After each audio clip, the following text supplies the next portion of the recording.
What can happen when respect just goes completely out the window? So let's get into it. So the whole thing ignites with this one single jaw-dropping line. Two guys show up at their colleague's house, and with just those few words, the entire vibe of the visit is just poisoned. You know right away, this isn't some friendly visit, it's an invasion. So yeah, the problem is pretty much established the second they walk through the door. They say hi to their colleague, but the moment they meet his wife, you can feel the entire atmosphere shift. Their welcome isn't just a little rude, it feels like they're deliberately crossing lines from the very first second. And what's really wild is how fast it all escalates. It's not just one awkward comment. No, it's this rapid-fire series of inappropriate moves, from creepy compliments to asking for her phone number, and then straight up demanding that she make them a drink.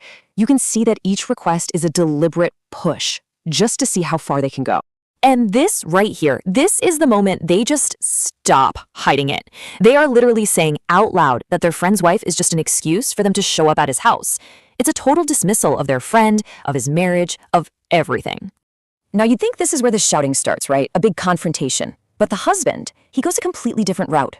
He overhears all of this, and instead of just exploding, you can see the wheels turning. He starts putting together this very strange, very quiet plan. So they demand tea or coffee, and they're specific, made by her. But the husband steps in and just completely derails that. No, he says, make them a lassi. And this is the pivot point. In one move, he grabs control of the situation, and he swaps their disrespectful demand with his own, shall we say, unique counteroffer. So the lassi is served, and almost immediately one of them notices something. Little dark specks floating around in the drink. It's the first little sign that something is off. And you just have to wonder, what in the world did he put in there? And the husband's answer is just, it's perfect in how deceptive it is. He's so calm, just, oh, it's chocolate. He says it so convincingly that it just completely disarms them. They've got no reason to doubt him, which is exactly what he's banking on. And this is where the irony just gets so thick you could cut it with a knife. They don't just drink it, they actually enjoy it. One of them even says the chocolate has a really nice crunchy texture. I mean, they're literally savoring the tool of their own humiliation, and they are absolutely clueless.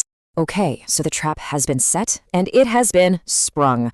The guests have finished their drinks, totally oblivious, and now it's time for the husband to finally reveal the truth behind his special hospitality.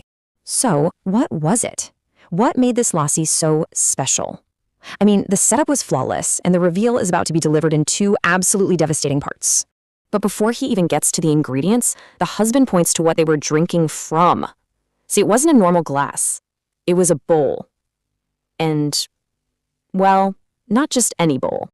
And there it is, the first hit. He just calmly tells them they've been drinking out of the family dog's food ball. You can just imagine the blood draining from their faces. But believe it or not, he's not even done yet. Then comes the second part, the real knockout punch. That crunchy chocolate they were enjoying so much, yeah, that was Dagu's dry food, pedigree. He didn't just serve them a drink in the dog's bowl, he served them the dog's food as an ingredient. And right here is where you see the genius in his madness. The shock, the disgust, those weren't the point, they were the tools. This was never just about getting even. This was about teaching a lesson so physically memorable that it could never, ever be forgotten. And now, he's going to spell it out for them. With this one sentence, he creates a permanent link in their brains. That physical memory of that disgusting drink, the taste, the feeling, the horror, is now forever attached to the act of disrespecting a woman in her own home. It's almost a form of psychological conditioning. So yeah, he just breaks it down for them and for us. This was not a prank, this was a harsh, calculated lesson. He is drawing a hard line in the sand saying disrespect has consequences, and this humiliation, well, this is designed to be a permanent scar. And then he leaves them with this final, chilling threat. There is zero ambiguity here. He is making it crystal clear that this lesson is the only warning they're ever going to get. The line has been drawn, and he's spelling out exactly what will happen if they ever cross it again.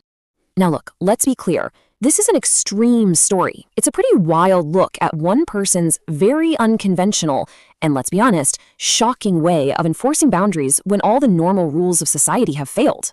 It's a powerful case study in drawing a line that just cannot be undrawn. And really, that's what this whole story leaves us with. Now, most of us would never, resort to serving that, but it does make you think, what